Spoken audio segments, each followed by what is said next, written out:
ашу эмоциясы ол базалық эмоция.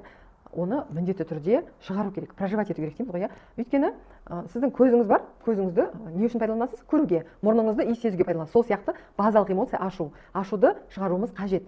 Егер ашуды шығармасақ, біздің андай фантазиямыз бар да, ашуды шығару өте қауіпті. Сондықтан мен оны бір жеріме тығып қоямын, ашуланбаймын, мен жақсы қыз боламын. Иә, өйткені ашуланған адам өте нашар адам, неприятный, опасный. Егер сіз уақыт өте келе осы ашуды проживать етпесеңіз, онда көптеген нәрселер болуы мүмкін. Мысалы, қарапайым нәрсе, сіз үнемі күңкілдеп ұрса бересіз.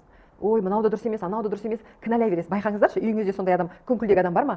Бәрін үнемі кінәлай береді. Сені ғана айттым ғой, сөйту керек еді, бүйту керек еді деген нәрсе. Ол адам гневті жұтып қойды. Бұл эмоцияны шығара алмады.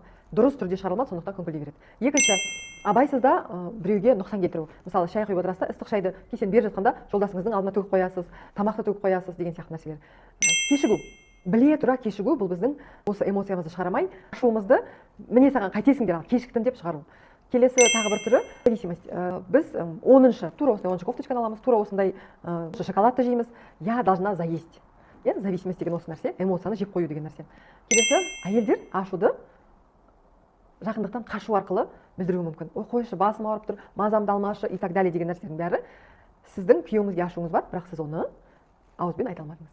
Сондықтан ашуыңызды ауызбен айтып үйрену қажет.